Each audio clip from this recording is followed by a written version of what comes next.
Good morning, everyone. You're listening to Next Door Radio on nextdoorradio.com and the Next Door Radio app.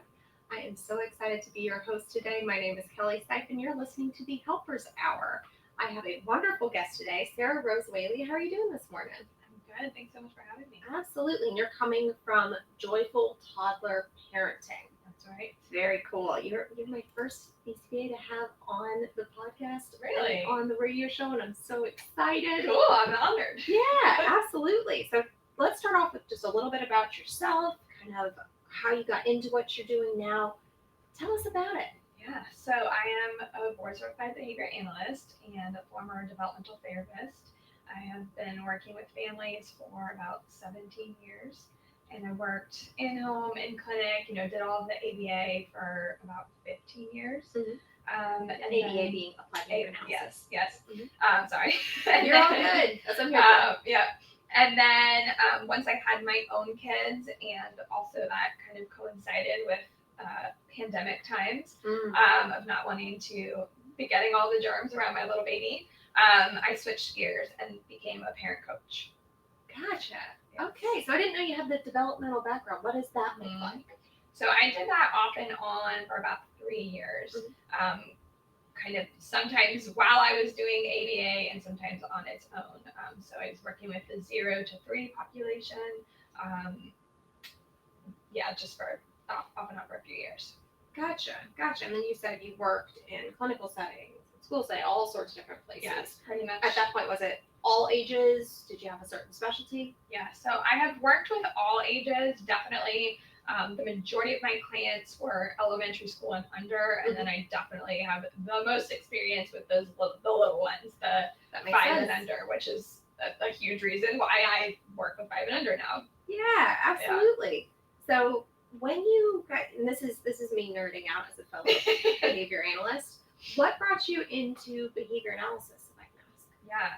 So I was a psychology major. I always have worked with kids. I was a nanny. I started babysitting when I was like 11. I knew I wanted to do something with kids. I thought about teaching, but I also knew I did not want to be in a classroom working with multiple kids. And so in college, I started doing ABA, and I started working as a shadow for a little girl in a preschool. And I loved it. I loved working one-on-one, having really specific goals with the clients, and seeing that progress, working intensively with them.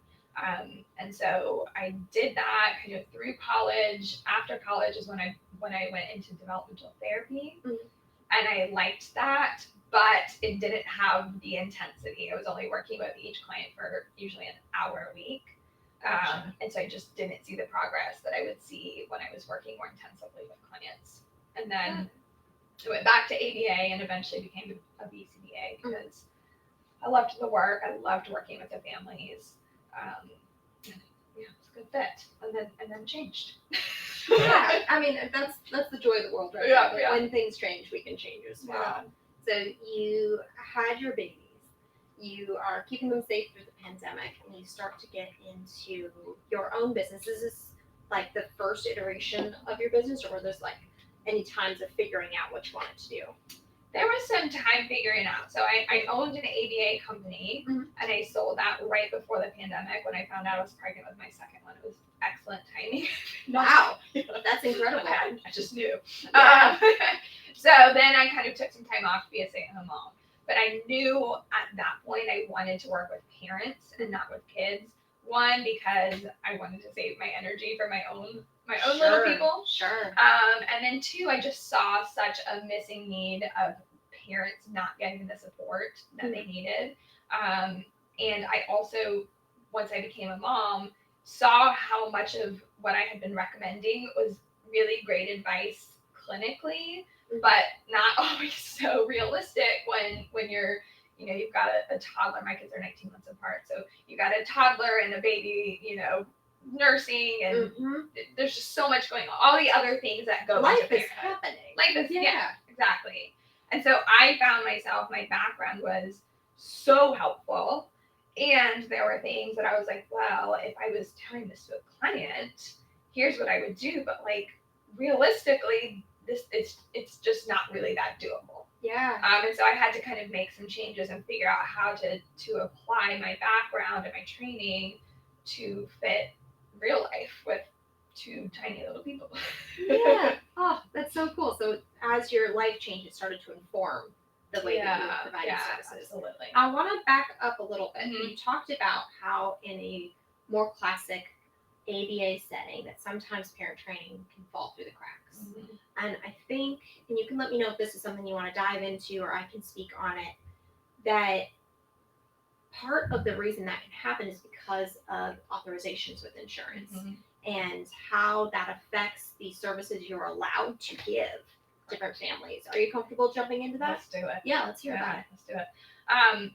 So a lot of what I noticed with my parents is that I would have, obviously I have more skills in this field, but I could do all these things and I could get their kids really confident in these skills, mastering these skills.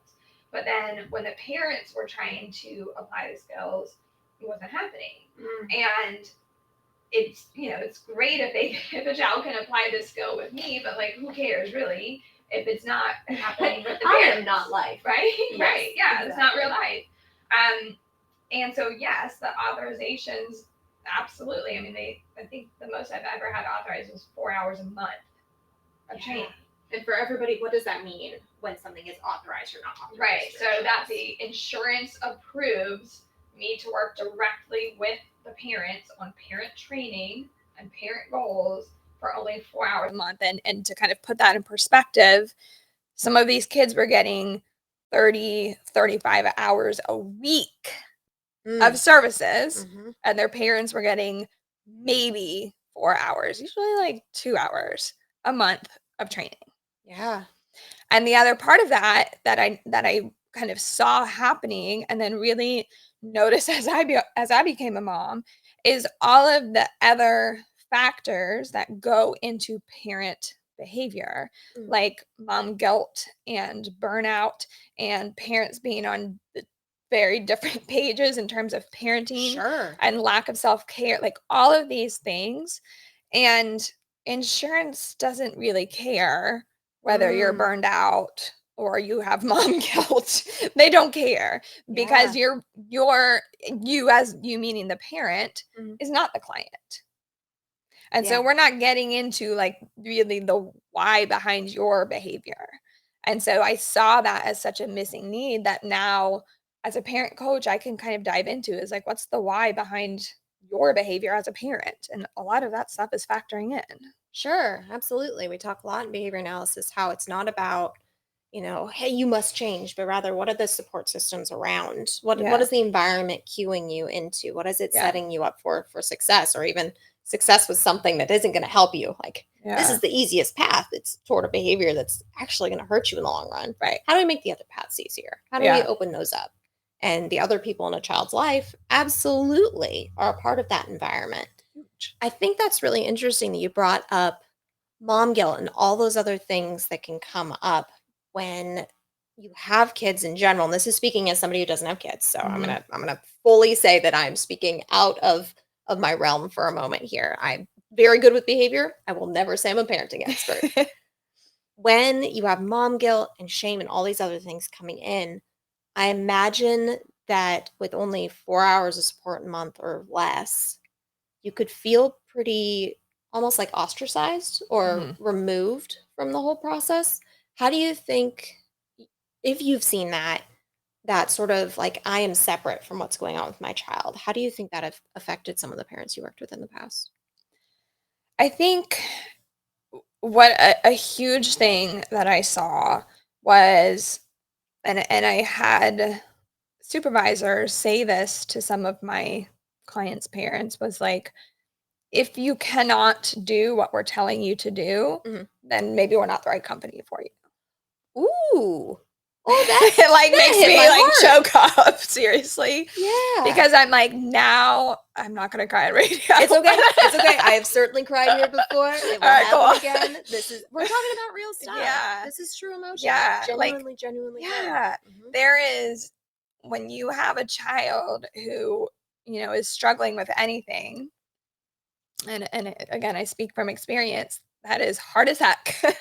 And so if you have someone saying like, if you cannot do this exact thing the way that we say that you have to do it, and I'm talking about like taking precise data, and I'm telling you as a parent, a lot of the times you don't have the capacity to be taking extensive data. You just don't. Absolutely. And when you factor in like the mom guilt, it just makes it worse.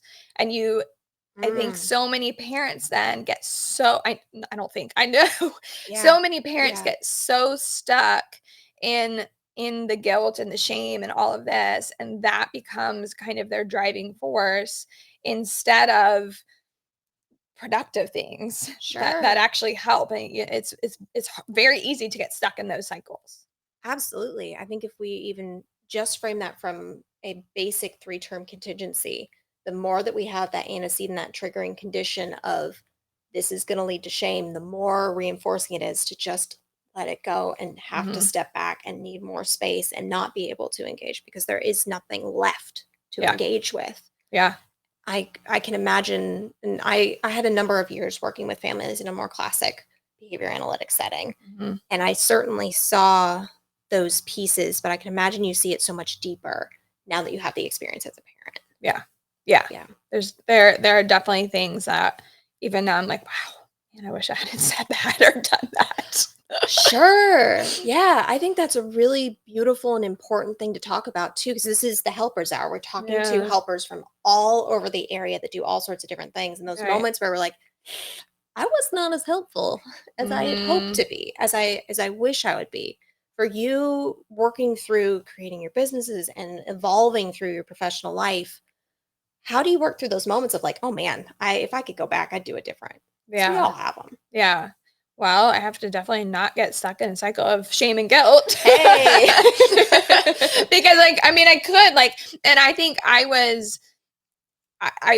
wasn't super like classical in my approach. Sure. Yeah, neither. I may have gotten in trouble in a number of situations for not being as classical as they had hoped. Same. I was told I did watered down ABA, and honestly now I'm like, yes, I did. But I think so. I don't have a whole lot that I'm like, oh gosh, that was so terrible. Yeah. But there are definitely things, especially before I was a BCBA, when I was, the supervisee, that I was told to do that. I'm like, oh my gosh, now like as a parent, I wish I could have just said no, but I couldn't. I was like in a college class, and like there's so many things that go into it. But I think taking that information now, and as a parent,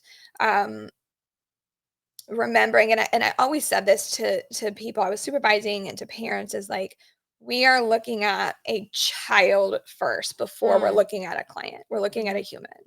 And I've always had that approach, but now even more as a mom is like, this is a child. Yeah. This is somebody's baby. And like, again, not gonna cry, but like, guys, this is their baby. Sorry, guys. It's okay. But I think that needs to be the approach, in I mean, any field where you're working with kids is like, this is somebody's baby. Yeah, first and foremost. Yeah, absolutely. I think that's a good place for us to pause for a moment for a commercial break. I want to get into some of the deeper science that you're using and how you work with your clients now when we get to the other side of this break. Everyone, you are listening to the Helpers Hour on Nextdoor Radio, nextdoorradio.com, and the Nextdoor Radio app. We'll see you right after this break.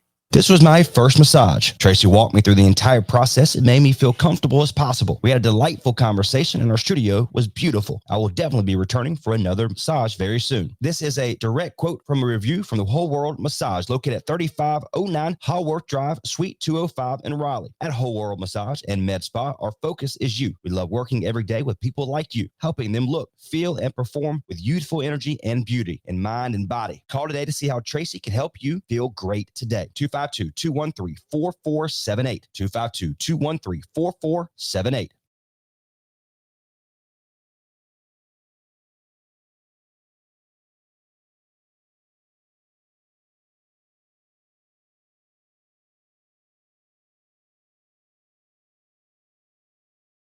Hey, I'm David with Turnkey MSP. We provide many computer services to businesses and other organizations here in this area, such as managed IT services, network security management, data cabling, phone system design and integration, audiovisual system integration, and much more. Give Turnkey MSP a call today at 252-436-7474.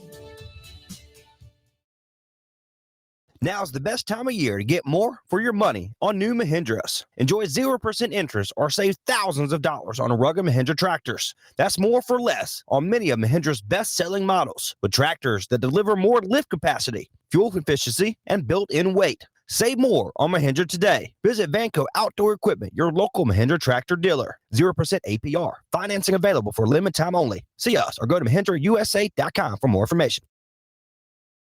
It's time for you to visit Tobacco Wood Brewing Company with 2 great locations for the perfect award-winning brew and great foods such as chicken and waffles, tacos, barbecue plates, house salads, nachos, wings. That's just mentioning a few of the great items in Oxford at 117 Wall Street and in Durham at 2500 Mediterranean Parkway. Did I mention award-winning beer, the Kilted Eddie, Liquid Luck, Rocket Surgery, the Moose, and the Porter Express? Again, I'm just mentioning my favorites. Find your favorite brew mixed with a great atmosphere and great food at Tobacco Wood Brewing Company today. 2 great locations in Oxford and in Durham. Tobacco Wood Brewing Company is veteran-owned and operated. Welcome back, everyone. You are listening to the Helpers Hour on Nextdoor Radio, nextdoorradio.com, the Nextdoor Radio app. I'm excited to bring you back to my guest, Sarah Rose Whaley with Joyful Toddler Parenting. I want to talk a little bit about what you're doing now. What are the things that you often help folks with, or how do people find you? Go any direction with this one. What you feeling? We can go all the directions. Awesome. So right now I am very active on Instagram. Mm-hmm. That's how the majority of my people have found me so far. Mm-hmm. So I post a lot of tips and information on there. And then just locally as well. Awesome. So I offer a 4-month parenting program. So I work only with the parents of toddlers 5 and under. And I help them with all the things. Okay. Everything. I love it. So when you say everything, because people will be like, Yeah. probably not this. Not everything. Yeah. But I mean to say, what sort of is the swath of things you've worked on? What are some perhaps uncommon things that people might not realize that they could get support on? Yeah. So the majority of my parents, are a few exceptions, but the majority are parents of an extra challenging toddler. Mm-hmm. And I kind of use that term loosely, but some of them have a diagnosis. Mm-hmm. They are autistic or have ADHD, sensory issues, speech delays. Probably about 25% are typically developing, although a lot of times they go on to get a diagnosis. Mm-hmm. But we are not talking about just like typical toddler tantrums for the most part. Occasionally I have parents who want to just really get started off on the right foot. But for the most part, these parents are struggling a lot with behavior. Mm-hmm. It is behavior that is affecting every aspect of their lives, to the point where a lot of times they are becoming isolated at home because the behavior is just so intense. So meaning tantrums, meltdowns, hitting, kicking, throwing, that kind of stuff, to where they're like, I don't even want to go to the grocery store anymore. Mm-hmm. So it is always, they have been struggling for at least 6 months. It's not just like a tough little phase of a month or 2. Sure.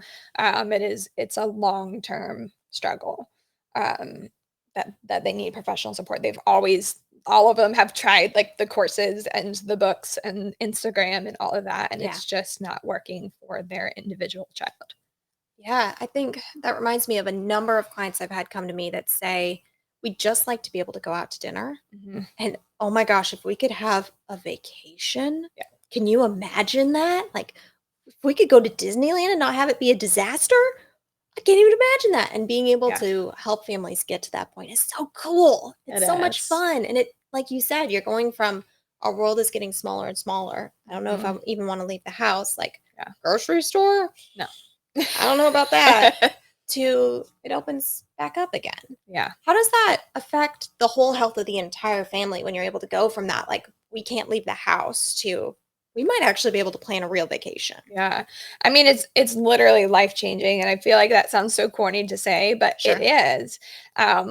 When you are isolated at home, the relationship between you and your toddler gets rough. It's hard as a human not to feel resentment and anger and sadness and all of these things.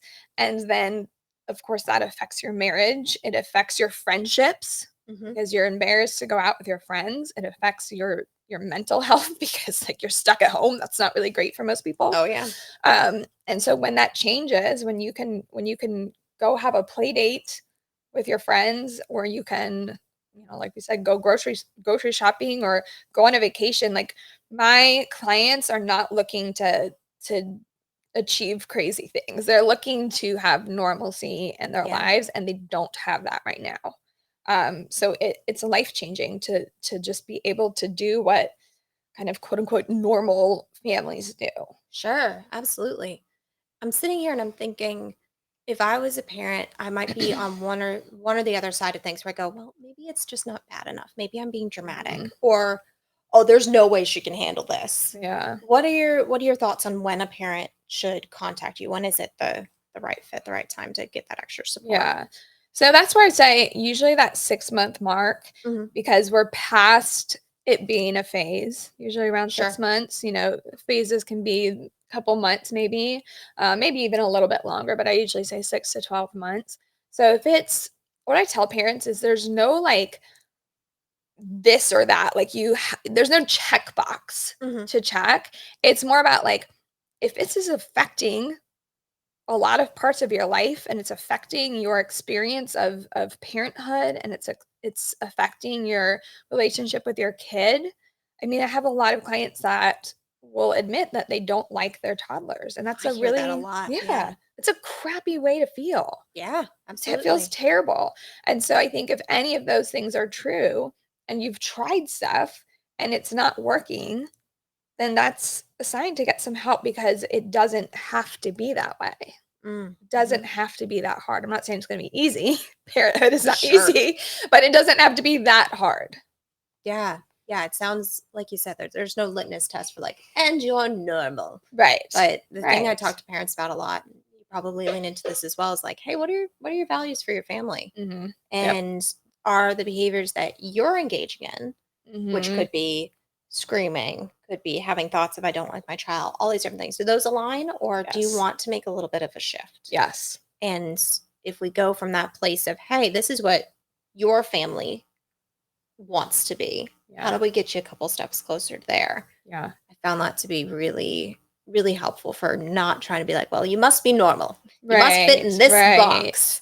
Yes, I say that all the time is I want to get you parenting in a way that aligns with your values. So I love that. Exactly the same. Yeah. And then as far as a challenging behavior, there are some things that I'm going to say, hey, we need to refer out. Sure.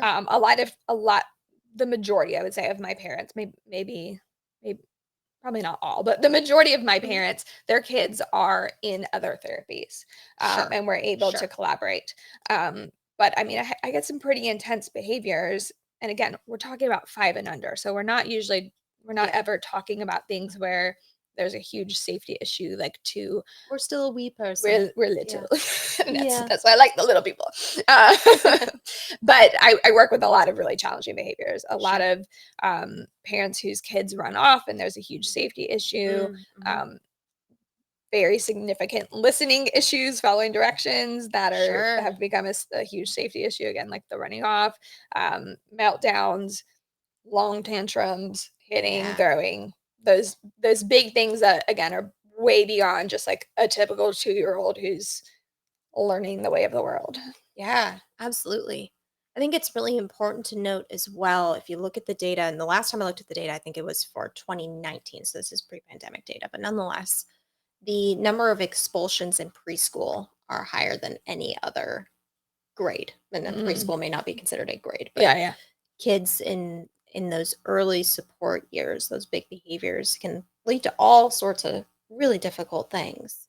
Yeah. And the fact that there is support to work through those moments of like, hey, you're not alone. If the school is going, we may not be able to serve your child anymore. Right. Okay, let's let's get some support in immediately. Yeah. Is that something where you would be able to collaborate with the school, or would it be bringing in someone else? What are your thoughts on that? I do. I often Mhm. collaborate with schools. So Awesome. I actually just had a kind of conference with a family that's out in Washington, Mhm. and talked with their daycare, and we came up with a bunch of plans. And then they also have an OT who's coming in to collaborate. So Beautiful. it's cool to be able to work with everybody, and figure out a plan that works and take into account all of these other supports that kids are getting. Yeah. Hey, big shout out to the pediatric occupational therapist, speech language Mhm. pathologist, physical therapist, all those incredible providers. Absolutely. I love being able to collaborate with them. It Absolutely. makes such a difference to have that full treatment team. Yes. What are the Yes. times where you're going, hey, we should probably call in some other supports on that side of things? Maybe not mental health supports, but other type of skill Yeah. building supports. So if there's, for example, if there's a extreme picky eating situation, Mhm. like I had one little one who, it was pretty clear that this child needed feeding therapy. Sure. And so I did consult with a feeding therapist and had them kind of join the team. But I Mhm. also said, like, you've got to get in-person support for this child, because Yes. there was more going on than just kind of not wanting to eat. Like they needed OT, they needed speech therapy, Yeah. they needed feeding therapy. So there are situations like that. If I suspect that there is maybe a diagnosis, Mhm. and think that there should, be some further testing, I always tell people, I'm like, I will be quick to tell you to go get this assessment, because it's going to give you more information about your child. Sure. So I think those are the big things. Speech, of course. A Mhm. lot of my kids, parents don't realize that if we're having a lot of behavior issues, a lot of times it's related to speech, because it's communication. And so Yeah. getting some speech and learning some better communication skills, obviously makes a big difference. But Oh, I don't think it's definitely. actually obvious. Yeah, I talk a lot about, like, if you imagine you were in an airport that nobody spoke the same language as you, Yep. and your flight just got delayed. Yeah. And the amount of just like, I'm having all the Yeah. feelings. There's no one here to help me. And Yes. it's gonna come out in some ways that maybe I'm not proud of later. And Yeah. how perhaps when we've got speech delays and then something else comes up and I'm just not able to express my needs effectively, Yeah. it can just be so debilitating. Yeah. Well, and a lot of adults cannot express their needs appropriately. Yeah, that's so true. Absolutely. I work a lot on that with parents, really, because that's really, Yeah. it starts there. Sure. When you're working on parents with that, is it from a frame of like providing a model, or a frame of like, hey, we need you to have these skills so that you can interact effectively and be able to move forward with some of these techniques? Or a little bit of both. Yeah. All across the board. All of it. Yeah. So, I mean, with the little ones, we Mhm. always talk about finding the why behind the behavior, like finding the function of the behavior. Absolutely. And it's the same with adults. But again, when I'm doing 4 hours a month with a parent, or, probably 2 hours a month. Sure. In a more classic Right. setting. Yeah. I'm not able to like dive into that, but I really dive into that is like, well, why did you scream at your kid? Well, it's not because you're a bad mom. It's because you were trying to do 10,000 things and this was happening and you were triggered. And so we can work on that. Like, but we have to have that information of why there is a reason behind it. Mhm. And it has nothing to do with you being a bad parent. It has to do with like all of these other factors that are going into it. Mhm. So, when I'm looking at emotional regulation with clients, there's several things that we can do. One, we have to actually work on the child's behavior, Mhm. right? Because I'm like, there's a lot of talk in the gentle parenting realm of like emotionally regulate yourself and then like all your problems will disappear. Which I think, yes, we absolutely have to a good emotionally first step. regulate. Right. Yeah. But like when you have a kid that's running into traffic or slapping you in the face or having 4 hours of meltdowns a day, like that's kind of impossible to emotionally regulate through. It's kind of like, okay, you got to build that foundation, Right. but that does not a house make. Right. That makes a solid foundation. You need walls. Right. Yeah. And so that looking at like what tweaks can we make in your routines, Mhm.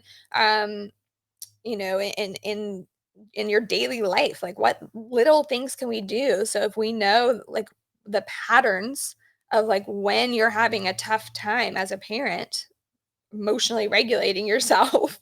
Sure. What are the patterns happening throughout the day, and how can we work on those? For example, bedtime routine. A lot of parents, right? Like, absolutely. But like, what is it that's going into the bedtime routine that we can change? Mm-hmm. How can we prepare you for it? What can you do ahead of time? What can your child do? Like, all of these things factor in to being able to change a parent's behavior, and then a parent's behavior affects a toddler's behavior drastically. Beautiful. Yeah, there's so much to dig into, and I'm doing my best not to over nerd out because I can do that sometimes. I love talking about it. yes, I love talking about being able to make positive changes in families and setting kids up for success. It's just wonderful. We're going to take another quick break. You are listening to the Helpers Hour on Nextdoor Radio, nextdoorradio.com, and the Nextdoor Radio app. We'll be back in just a moment.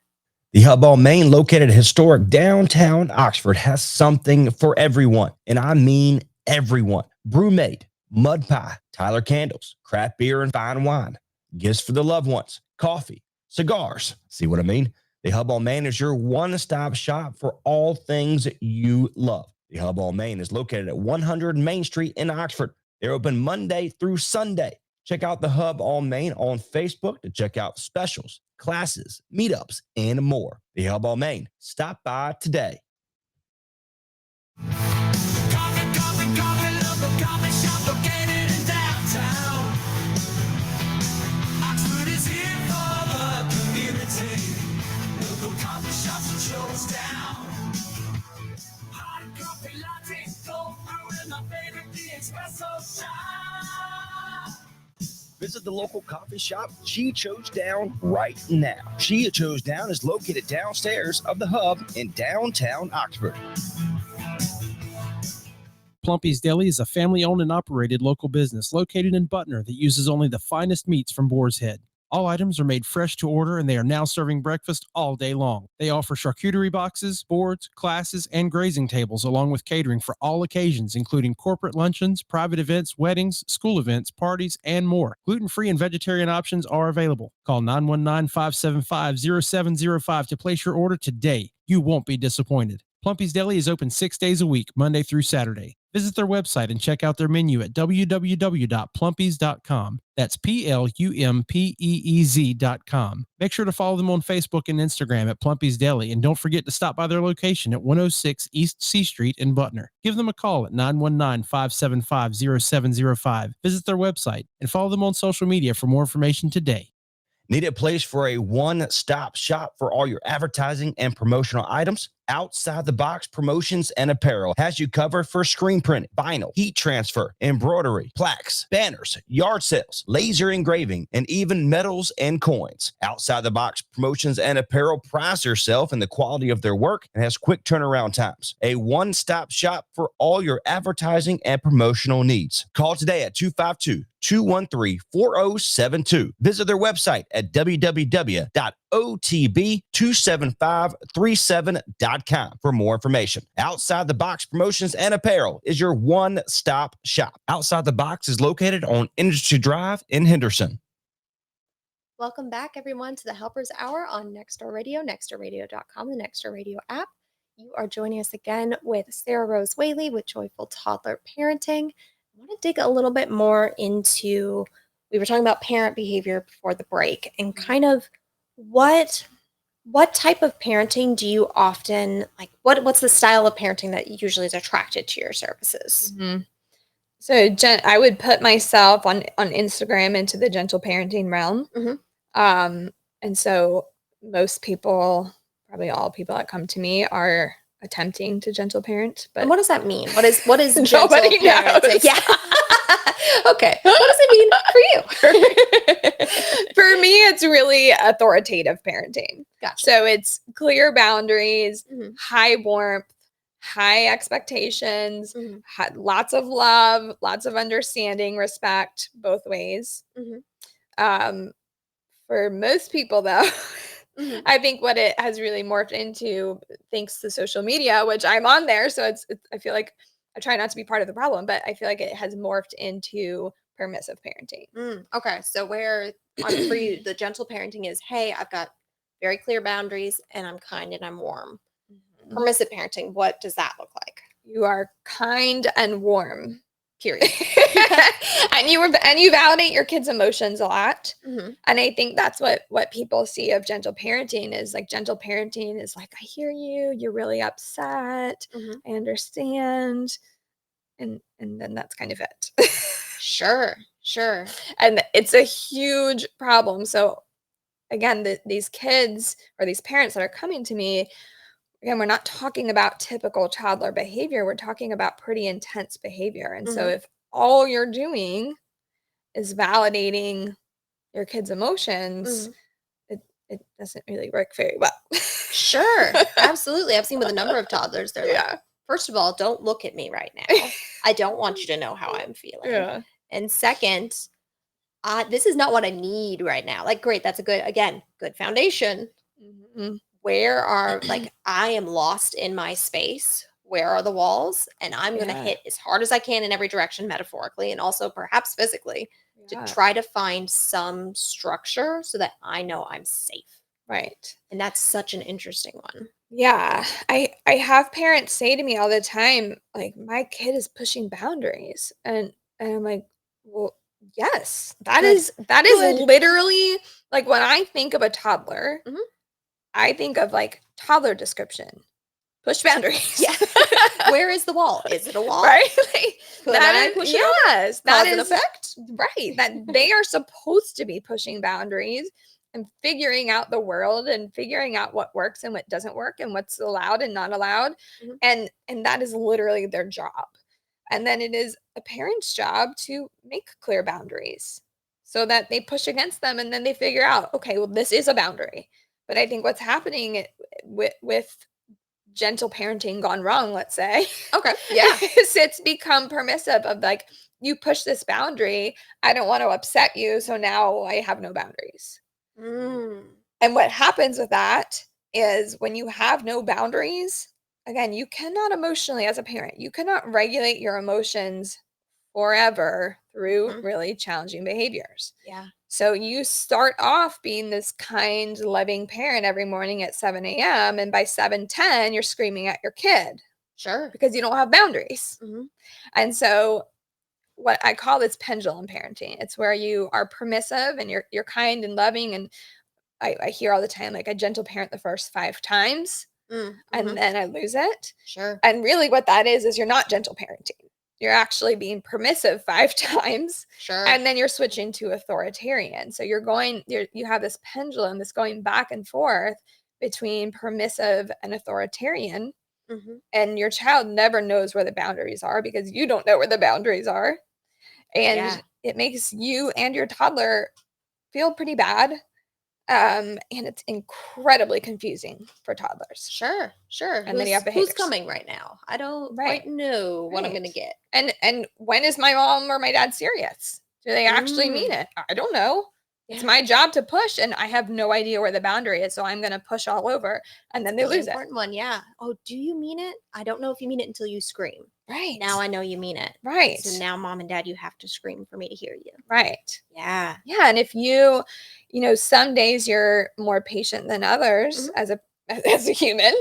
And Sure. so sometimes you scream after the 3rd time and sometimes you scream after the 10th time. Mhm. That is confusing. Your kid is going to continue to push those boundaries Sure. and not listen. And now you're like, my kid has a problem. Just where's the consistency? The kid is going like, Mhm. where is it? Yeah. And again, not to mean like, man, you got to be perfect every single day. No. But that's really interesting how I mean, I can see in patterns in my life where I was like, I'm going to do it this way, but have no boundaries and then get really resentful and then act the exact opposite of my values. Right. I can see that in other parts of life. Exactly. And so, yeah, what I work on a lot with parents is thinking ahead, being intentional. So even more than the term gentle parenting, I prefer intentional parenting. Sure. Absolutely. It's like thinking ahead, thinking through what you're saying. So you're not just saying like, go do this, even though I don't really care about it and I'm never going to follow through on it. And then now you've lost TV for your life. Yeah. Right. And then I don't actually mean that. So now I'm going to go back on that. Sure. Oh gosh, why did I punish myself? Right. Yeah. Exactly. So really thinking through, like, do I care about this direction? Am I going to actually get up and follow through on it or this boundary? And then, am I going to hold it? Sure. Or am I going to regret this because it doesn't actually align with my values or what I want to do? Absolutely. I'm thinking about too those times where I talk to parents about, hey, are we giving a direction? Are we asking a question? Is it a direction of, hey, it's time to clean up, or is it, okay, did you hear the timer? I can say nope, and that's an appropriate answer to a yes or no question. Is to say no. Yeah. Or are you ready to clean up? No, I'm not. Well, Yeah. darn. That is the right answer. Not the answer I wanted, but the right answer to that. You want to leave the park? Nope. Yeah. No, I'd like to live here now. Thank you very much. I appreciate you asking. Yeah, exactly. Yeah. What are your thoughts on an effective boundary? What makes a boundary or a direction effective? So I think we have to, what I teach parents, again, we're talking about little guys, toddlers, little bitty behavior, is that we really have to be teaching. Mhm. And so by definition, these kids are in learning mode. And so we have to teach them how to follow directions. And so we can't just be like throwing out boundaries without having taught them. So for example, so for example, I have lots of kids who run off, run into the road, run ahead on the sidewalk, run into a crowd. And you can't just have a boundary of don't run. Sure. You have to teach. That is anti-kid. Right. Like you have to teach it first, which means like limiting freedom, first of all, and setting the child up for success and getting them successful step by step. So meaning walking next to you, holding your hand without trying to pull off or flop to the ground or jerk away from you. And then you maybe progress to walking next to you and you're building that trust, both of you following through of like if they start to run off, nope, I'm going to hold your hand and keep you from running off. And also trusting your kid that they can do this, but building it a little bit at a time and not throwing a boundary out there. So I always talk about like in school, we don't test kids until we've taught them, usually, other than like standardized tests. Sure. Like we teach them, we do all of this teaching and modeling and practicing, and then we test them as kind of a final, like, do you have this? And I find that it's the same for behavior. Like we can't just throw a boundary out there or a consequence. We can't just say like, or if we're talking behavior analytically, we can't just throw out a punishment, right?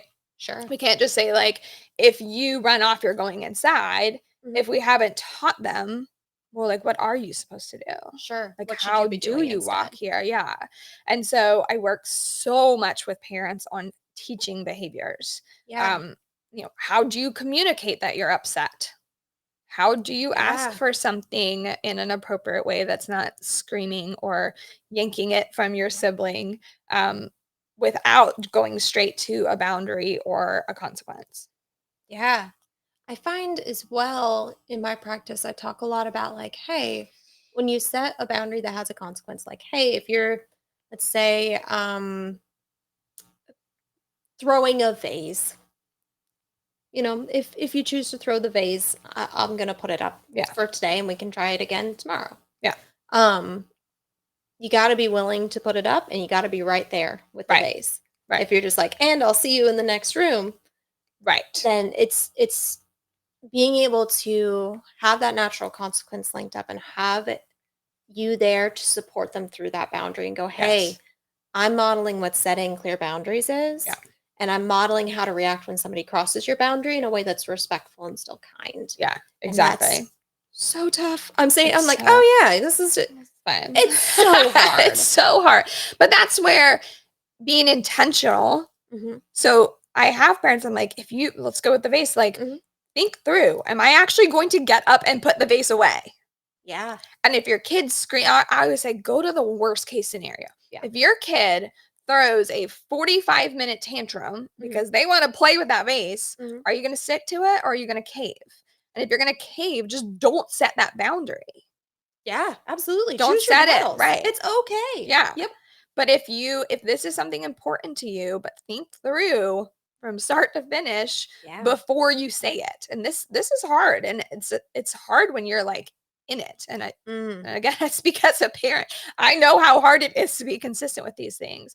But it takes a lot of practice to build that consistency as a parent. But that is being intentional and thinking through from start to finish before you say something. So like, we're going to leave the party if you throw a tantrum.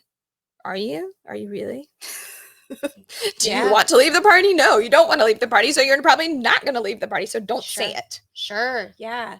I think that's a really beautiful thing too. I get a lot of parents who are like, I have to say no constantly. I'm constantly nagging. Okay, let's write down all the things you're saying no about. Which ones did you care about? Yes. And there's a lot of other things I know. Well, even when I have my nieces and nephews over, I'll find myself like, Kelly, why do you care if they do this thing? Like they're climbing on something they can balance on. They could fall off. Okay, I do care that they don't get hurt. And I know their ages. I know about their skill level. They could fall off. It's about 1.5 feet. I'm going to let them know what the natural consequences. Hey, you might fall off of that. Yeah. And then I'm going to do my best to let it go from there and know that I need to have enough capacity to hold a boundary I really care about. Like, hey, that is an electric fence with a really big shock on it, friend. One of those other ones, go for it. You want to touch them? Great. Yeah. That one, no dice. I'm going to fully block you. And I've got enough almost like deposits in my bank. Yes. Where I can pay up and go, hey, this is a really, I mean it. Yeah. And they haven't heard no from me 50 times that day where they're like, I'm done hearing that. Yes. Yeah. So I had a client related to that. They just started. They've been in a program for like a week, and they have a 5-year-old and no boundaries, like per them, no boundaries. And so I said, they're like, we just say no all day, but they never follow through in any of it. Sure. So I said, I want you to pick like your top 5 things that you really care about. So things like hitting, I can't remember exactly what theirs are, but like hitting, like choking out the baby, like, some really things that you really care about. And I said, that is all I want you to focus on, because what I want is you, when you say something, to be consistent with it and to actually mean it. And for your child to learn when mommy and daddy say something, they actually mean it. Again, what you're saying of like building that deposit. And so they did that the past week, and they're like, oh my gosh, like it's completely changed. And then they're like, but we feel like now we're like super lenient and we have no boundaries. And I was like, now we're going to build it back up. Yeah. But like what they were doing before is basically like couch parenting. No, don't do that. Hey, don't do that. But never actually like getting up and following through. So it was just so many boundaries that never were followed through. Sure. So not true boundaries, but a lot of directions. Right. Yes. Yeah. I should say boundaries in quotes. Yeah. Totally fair. I wonder too, as we're looking at our little ones getting older, and we might hit this in our next section, how having those boundaries put forward, and again, learning how do I respectfully follow a boundary? How do I respectfully push one? How do I set one myself? How working on this intensively when they're toddlers can affect them as they grow older. Let's dig into that when we get to the other side of this break. You are listening to the Helpers Hour on Nextdoor Radio, nextdoorradio.com, the Nextdoor Radio app. We'll see you in just a moment. Are you looking for a reliable care service in North Carolina? Do you need a care team that provides passionate and dedicated assistance? If so, look no further than Believer in You, LLC. They are a certified state licensed and client-centered care service provider you can surely rely on. Believer in You has served valued clients with respect and dignity for over 5 years. The care team has highly skilled professionals, carefully screened based on their care standards. Rest assured you have chosen the right care with Believer in You, LLC. Their mission at Believer in You, LLC is to provide excellent, accessible, and around-the-clock care services to their clients, anytime and anywhere. Call today at 888-398-5259 and make sure to head over to their website for more information. That's believerinyou.com. When it comes to your health, trust the experts at Granville Health System. We're not just a healthcare provider, we're your partners in wellness. From routine checkups to specialized treatments, we've got you covered. Our compassionate team is dedicated to keeping you and your family healthy and happy. Experience the difference at Granville Health System, where your health is our priority. Call us or visit our website to schedule your appointment today, ghshospital.org. Granville Health System, quality healthcare close to home. Are you looking for a fun, learning, and interacting daycare for your child? I invite you to take a tour and learn about what Little Explorers Academy is all about. Little Explorers Academy is located at 616 MLK Junior Avenue in Oxford, a fun learning environment where your child is cared for by their loving staff that treats them like their own. Little Explorers Academy is located at 616 MLK Junior Avenue in Oxford. PlumServe LLC technicians have over 20 years of experience in plumbing repair and services. They pride themselves in being a local, honest, and professional company. Let them give you a quote today on those needed upgrades in your home. Your choice for plumbing in Creedmoor, Oxford, Henderson, Durham, Raleigh, Chapel Hill, Cary, Apex, Stem, Garner, and the Greater Triangle area. Visit their website today to schedule. You can contact them there as well. PlumServeLLC.com. Again, that's PlumServeLLC.com. Welcome back to the Helpers Hour on Nextdoor Radio, nextdoorradio.com, the Nextdoor Radio app. The Helpers Hour is brought to you by Clove Hitch Behavior, where we help with tantrums and meltdowns, fears and phobias, and behaviors resulting from trauma. You can contact by calling or texting 919-579-6192 or emailing Kellie at chbehavior.com. We're back with our guest, Sarah Rose Whaley from the Joyful Toddler Parenting. And I want to dig into that piece of when you're modeling and you're following through with boundaries when they're toddlers. How can that affect a kid as they grow up and go into adulthood? Yeah. So this is a huge part of why I like to work with parents of 5 and under, is that it is such a foundational time of parenting and childhood, of like building these patterns of behavior, including like respecting boundaries and having boundaries. And so I think, when you're looking, I was actually just listening to I don't know if you've heard Jonathan Haidt. He talks the anxious generation. But he and Dr. Becky, I was listening to their podcast. Love Dr. Becky. Good inside. That podcast, so good. But they were talking about how, this is specifically about phones and social media, is parents can't set boundaries because they don't want to upset their kids. Sure. And so, to me, I think it is so important to be learning how to do this with your kids when they are little and the stakes are low. And it's not our job as parents to keep our kids happy all the time. And I tell that, I especially find like parents of 2 and 3-year-olds struggle with this, because when kids are babies, it is your job to keep your kid happy. Absolutely. To Crying respond means to, I need a need. Right. Like that is your job. But then when they get older and they have their own very strong opinions and thoughts, you cannot keep them happy all the time. It's not possible. I find when parents do try, they can't. But when they try, it means that they don't have boundaries. They're walking on eggshells. They're constantly trying to like redirect their kid to being happy.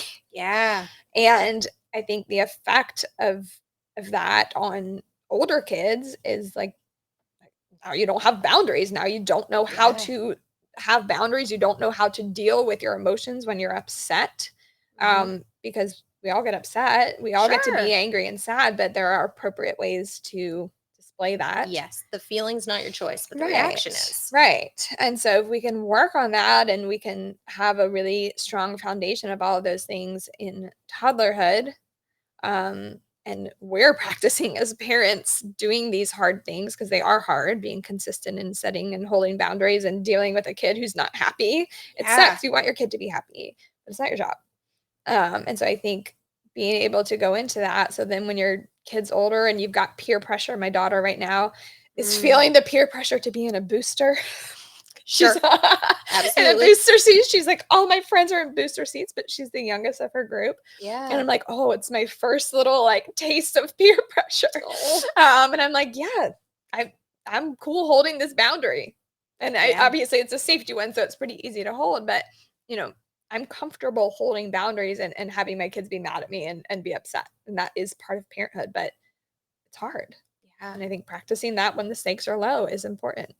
Absolutely.